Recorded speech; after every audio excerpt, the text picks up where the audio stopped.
Welcome to Find Myself Free, the podcast. I'm Ellie Young, alcohol-free life coach, mom, and athlete. I'm dedicated to helping others change their relationship to alcohol by sharing my journey of transformation. Fascinated by my own capacity for change after decades of gray area drinking, I'm passionate about sharing what I've learned from neuroscience and positive psychology to help you break free from the drinking cycle and unlock your true potential. Hear my personal stories of triumph and struggle as I navigate raising two boys, finding myself after 40, building a business, and doing it all alcohol-free. From women's health and cycle syncing to fasting and biohacking, this podcast is your roadmap to a healthier, purpose-filled life that starts with changing your relationship to alcohol. It's time to embrace change, find balance, and create the life you were meant for. Welcome to Find Myself Free.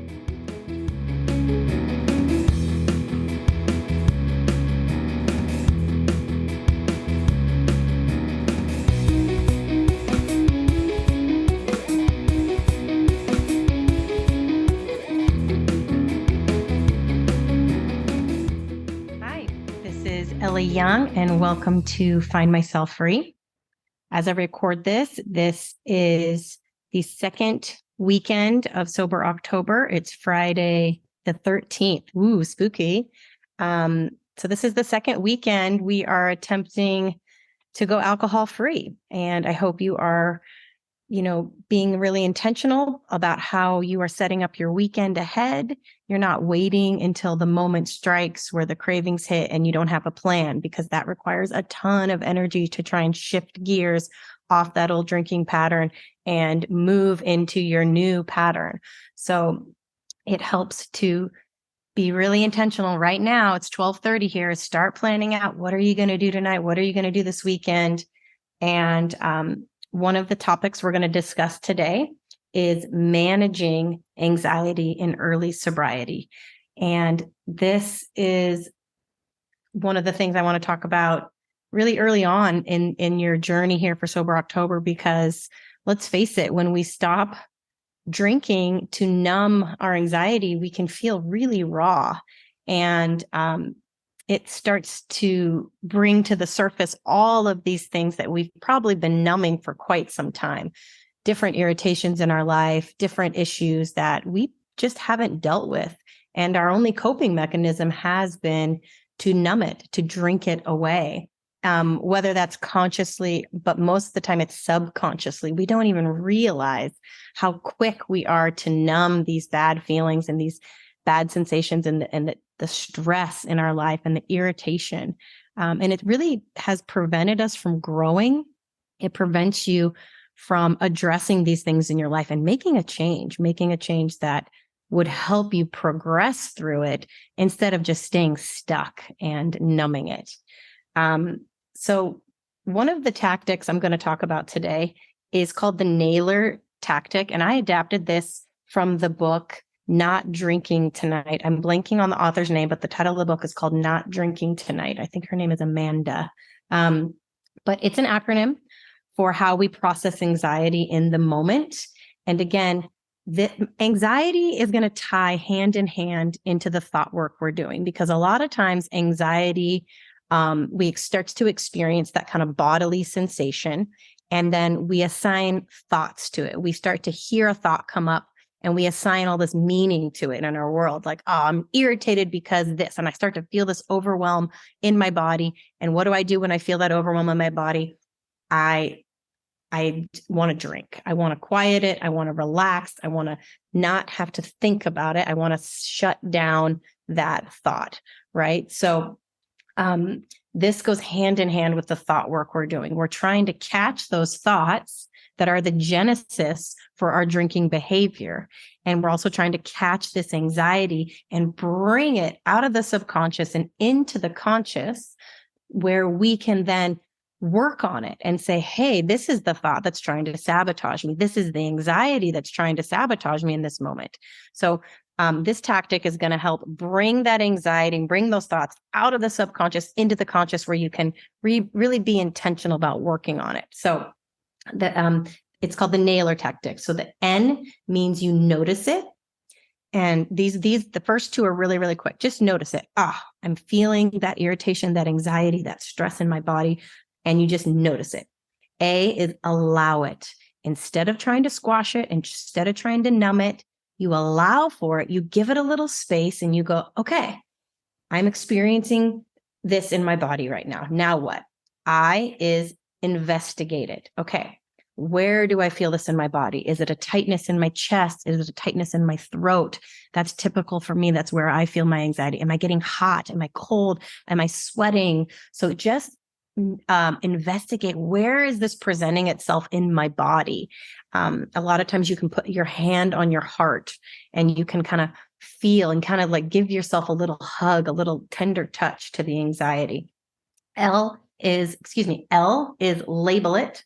This is anxiety. This is fear. This is stress. Give it a name. And the more specific you can be, the more articulate you can be about identifying this emotion in your body. Emotion is a chemical signal in your body. And the more precise we can be with the language we use, the better we are at kind of understanding it and kind of breaking it down and coping with it. So again, these should be really fast. You notice it, you allow for it. Where do I feel this in my body? You investigate it. L, we call it what it is. Okay, this is fear. I'm afraid of something right now. And then E is evaluate it. We say, okay, when I'm feeling this way and I'm thinking these thoughts, how does it actually make me think, and how does it make me behave? Okay, typically when I'm feeling this overwhelm, I'm just going to use myself for an example. I used to feel a lot of overwhelm with my kids at the end of the day after, back when I was drinking, we were coming out of the pandemic, coming out of homeschool. I had just lost my 2 dogs of 13 years. So this was at the height of my drinking. And I would feel moments of just sheer overwhelm. And I would instantly reach for a bottle of tequila. And I just wanted a little swig, and it would like try to like ease my suffering in that moment.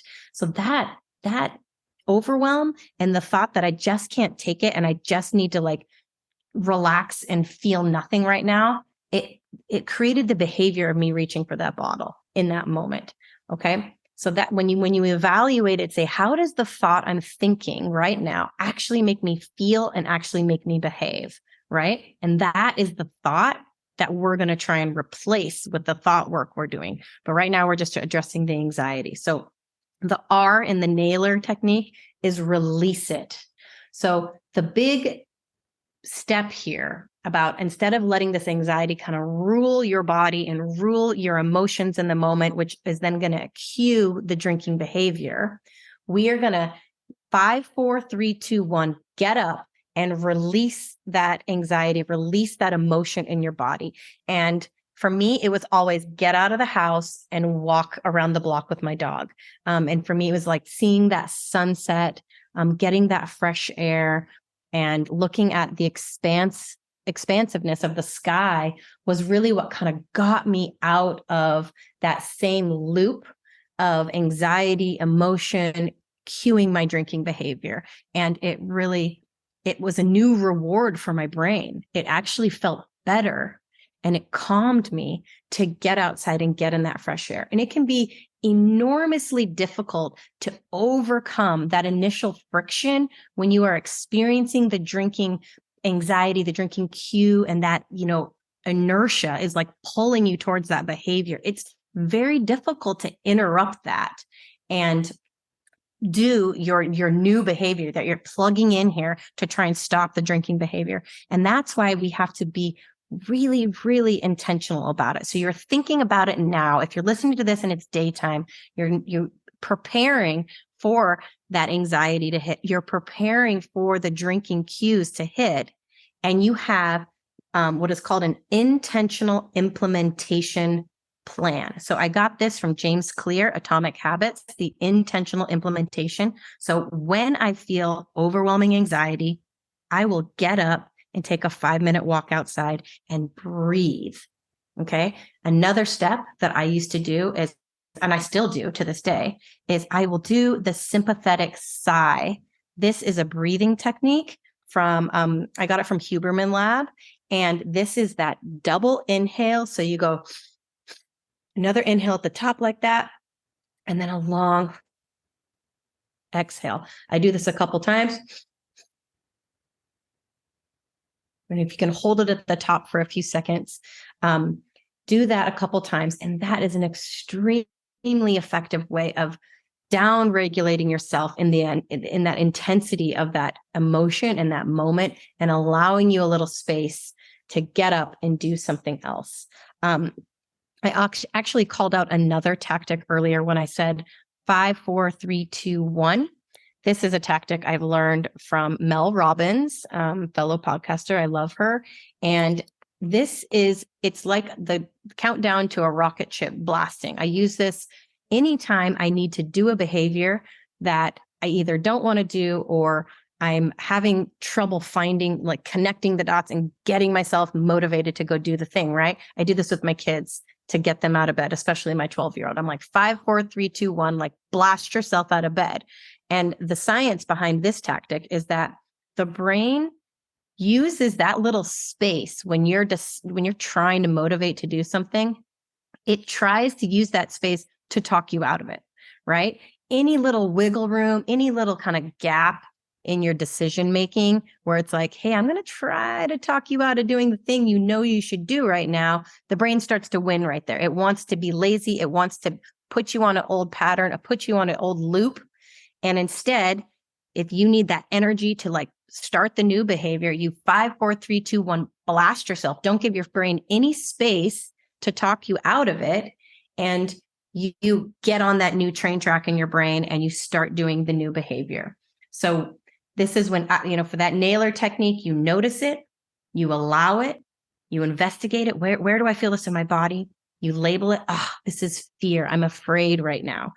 Evaluate it. When I'm afraid like this, how does that actually make me feel? And how does that make me behave? Well, I want to drink. Okay. So that's the thought we want to replace. We say alcohol is not going to help my fear. It's only going to numb it. It's only going to make it worse because it's going to release adrenaline and cortisol in my body, compounding my stress and anxiety. It's going to wreck my sleep. And it's going to make me feel even worse the next day. So we replace that thought where, alcohol is the answer now. We say, no, alcohol is not the answer. And then we release it by 5, 4, 3, 2, 1. Boom, get into that new behavior that you were replacing the drinking behavior with, whether it's a walk outside, whether it's calling a friend, whether it's 10 jumping jacks, anything to get you out of that loop and into your intentional implementation plan. When I feel this drinking anxiety, this overwhelm, this cue to drink, I'm going to do this behavior instead. Okay. And if you can't get out of the place that you're in, if you're stuck, you can use that sympathetic sigh. Double inhale, hold it, exhale. Okay. A lot of times I hear clients say, I can't do that. I can't because, and they name off whatever reasons. And I don't even want to call them excuses because a lot of times we're in shitty situations and they are valid. And it's like, yeah, that's a tough situation. The height of my drinking was when I had young children, and the younger they are, the more difficult and the more stuck you are because you sometimes can't get out of these environments you're in. You can't leave your babies alone. You can't even leave them in the room. Sometimes you can't, be by yourself. So this is something, there is always an answer though. There is always a way that you can manage your anxiety and manage this moment by changing it somehow and not allowing yourself to get back into that drinking loop. So it does take some intentional planning to sit down and go, what possibly can I do instead? That lives within the boundaries of my reality. If you're stuck with a bunch of little babies at home, can you do 10 jumping jacks in the room with them? Get them moving with you. Can you put on a fun song and start, shaking it out, releasing that energy in your body? A lot of times I think that the behavior that you're trying to replace your drinking behavior with, one of the best things you can do is find something that stimulates all 5 senses as much as possible. Something that hits, I used to say hits on all 5. This hits on all 5. Your sight, your smell, your taste, your feels. What am I missing? I can't remember right now, but I think it's 5 senses. Do we have 5 senses? Sight, smell, taste, touch. That's how I said feel. Oh, and hearing, listening to something beautiful, listening to a fun song, something, that will be soothing. That is a great way to try and incrementally boost your dopamine, because your brain is craving that dopamine reward that it used to get artificially high from the alcohol. So if you can replace the behavior with incremental, healthy doses of dopamine that are sustainable, this is a really excellent way to retrain your brain to crave that reward instead of the artificial high reward of the alcohol that is going to wreak havoc on your system. Another really amazing tactic that I want to share with you that has everything to do with managing your anxiety is staying above that 50% line. So this is something, again, that takes intention at the very start of your day. If you've been with me for a while now, one of the things I do to stay above my 50% line is I have a morning ritual. And this doesn't have to be elaborate. It can be short and sweet. But, my morning ritual is I wake up, I make myself tea. I'm not a coffee person. So I do green tea. I actually make 2 teas. I make a tropical green tea in my little Keurig, and then I make a matcha green tea just by heating up water and mixing in matcha. So I have 2 cups of different green teas, and I make my water for the day, which is I use Element electrolytes. And I fill a giant water bottle and I pour that in. So I have my water for the day and I have my 2 cups of tea, and I journal for about 15 or 20 minutes before I then do a few minutes. This is all very short, like 5 minutes of stretching mobility, because my back is tight, my legs are tight. I'm 42, I'm old. My body definitely is not always happy in the morning. So I do a little stretching before I go walk my dog. And it is dark. I get up pretty early. I get up at 5. And I am out the door by 6:30. No, by 6. No. Out the door by about 5:45. I'm back home by 6:30, when my kids wake up and I make breakfast and do all that. But that little alone time, and doing those little steps of nourishing my nervous system, and then the walk with my dog it is usually about getting that sunrise and that sunlight in my eyes. But right now it's super dark here and I'm not able to get the sunrise. It's pitch black, but it's still so peaceful. And to move my body and be with my dog, I go walk down by the ocean, or I go walk in this park where it's beautiful. It is so soothing to my nervous system. And also incredibly important, I do not look at my phone during this time. I keep it away. I stay off it, because I know the second I peek into that phone, whatever I was intending to do, sometimes it's just like, oh, I just need to see like what's on the calendar for today. All of a sudden there is like 1,800 cues that pop up on my phone about like, hey, you need to pay this bill. Oh, and by the way, this is on sale. You need to go buy it today. Like there is just so many distractions that could potentially enter your brain by cracking open that phone. I feel like the analogy I like to use is I try to keep my brain like this peaceful meadow in the morning, where you can just like hear the birds chirping and the sunlight's peeking in, and it's just soothing and beautiful. And then opening the phone is like you open this door and let a circus out into your peaceful meadow. And there's 10 million things trying to get your attention, and it pulls you in and you forget why you even looked at your phone in the first place. We all know this. So keep your phone out of your morning sanctuary. And it doesn't have to be, I know mine's pretty long and elaborate, but I've been building my morning ritual for close to 3 years now. I didn't used to journal. That's something I've added this past year.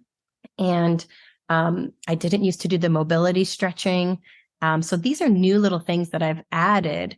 It's called habit stacking, actually. If you want to add a new healthy habit to your routine, tuck it in with a habit you're already doing. So if you want to start making a big water for yourself today, so you drink your water all day long, add it into your coffee or tea routine. Just say, when I'm making my coffee or tea, I'm going to fill a big water and I'm going to add that in. These are more James Clear tips from his Atomic Habits book, habit stacking. So if I knew that I wanted to get more mobility, more stretching in. So as soon as I pick up my leash to walk my dog, I go, oh, I'm going to do 5 minutes of just stretching my hamstrings, stretching my low back, my hips. And it's not long, but it does make me feel so much looser as I go walk my dog in the morning. So just tucking in a little habit on one you're already doing is a really great way to start building your morning ritual. So start small. A lot of people in the early phases of this, I recommend starting with lemon water in the morning. It's amazing for cleansing out the liver, and it just tastes really good. It wakes up the mouth. It feels really good. My husband does lemon water pretty often there. So that is, I'm looking at my notes here. I wanted to revisit the anxiety that we are experiencing in our bodies. A lot of times, again, in early sobriety, it feels raw. It can feel like a lot of old stuff comes up, a lot of old memories come up, and you recognize that, man, I haven't allowed myself to feel this for decades.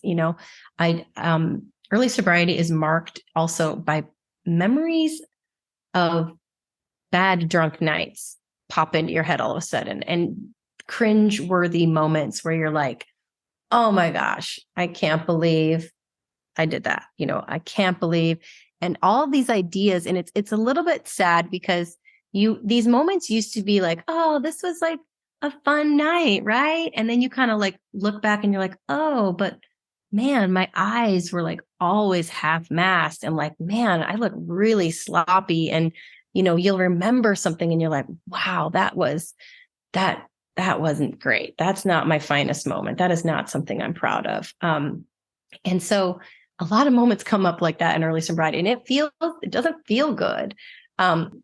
This old anxiety, anxiety comes up. I got this one from the book Anxiety RX. He's on Instagram, that Anxiety MD. He's awesome for understanding your anxiety. So he talks about it by saying, anxiety is an old alarm in your body. It's an old trauma, and it doesn't necessarily have to be a big T trauma, something that, really, really awful that happened. It can be just little micro traumas over the course of your life that have, created this memory that is like stamped into your nervous system. And sometimes it gets triggered for no reason at all. Sometimes there's a cause, but sometimes your body just starts to experience this old anxiety, this old trauma. And then our brain immediately tries to assign meaning to it. It says, oh, I'm experiencing this sensation in my body. It has to be because I have this, and this to worry about right now. And you start to spiral. Your brain starts to assign meaning. You start to create these thoughts, which then cue emotions, and emotions are like chemicals being released in your body. It's a memory, and it is remembering the chemical imprint of that old trauma, and it re-releases it. And then it cues a behavior. For many, it's the coping mechanism of drinking. It was for me. And then that cues that drinking behavior, which then cues a similar experience, similar thoughts, similar emotions, and it just creates that loop. And that's how you get stuck and you spiral. So a lot of times, recognizing this anxiety in our body, we don't have to assign meaning to it. We just have to treat the bodily sensation that we're experiencing with some bodily movement. So instead of overanalyzing it and rationalizing it with our brain and trying to explain it away, like, oh, I'm feeling this way because blah, blah, blah, blah, blah, we can use that nailer technique. Okay, we notice it, and we go through it really quickly. We notice it, we allow it, we investigate it in our body. Oh, this is making me clench. This is making me breathe heavy. I'm hot. I'm sweaty. And then we label it. This is fear. I have fear right now. Okay. When I'm afraid, normally I want to drink it away. Okay. Instead, I'm going to 5, 4, 3, 2, 1, release it, get up and go do your implementation intention. Get out of that environment, set yourself up in a new environment so that you can cue different emotions, different thoughts, different emotions, different chemistry will be released in your brain, which will then create a completely different behavior and experience for yourself. So you can get out of that old loop and into a new one. And again, this requires energy. There is friction there to interrupt the old pattern and get on the new ones. The more intentional you can be about designing a plan that you know you're going to do, because you know cravings are going to hit. You know you can't completely avoid environments that have drinking cues. So you prepare for them, you have your plan, and you stick to it because you've made a firm decision not to drink tonight. You have your plan, you have your go-to strategy, and now you have a method for managing that anxiety that is most likely going to creep up. And we don't want to shame ourselves. We just say, oh, there it is. We use the nailer technique. Notice it, allow it, investigate it, label it, evaluate it, and release it. Okay. I am here with you. I am rooting for you. And I hope this information helps you continue on your journey this Sober October. Reach out to me. If you're not part of my Sober October, you can go to my Instagram and find the link in my bio where you can sign up for free. As always, like, follow, and share. I'm with you. You got this.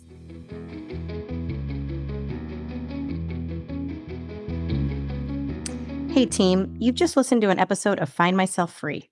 And if some part of this left you wanting more, if your curiosity has been piqued and your intuition is telling you, I'm ready for more, I'm ready to look at my relationship to alcohol and find out just how much it's holding me back, then check out my coaching offers at findmyselffree.com. I offer the Brave course to kickstart your break on your own time, or you can hop on a call with me and talk about one-on-one coaching. I worked with a coach for 4 months at the start of my alcohol-free journey, and it made all the difference. Being able to talk to someone who knew what I was going through and could help me navigate my new world gave me a foundation of support I could build on. And it's a big reason why I'm a coach today. I want to help others find their freedom and level up their health. As always, if you like this episode, please like, follow, and share. And until next time, I'm with you. You got this.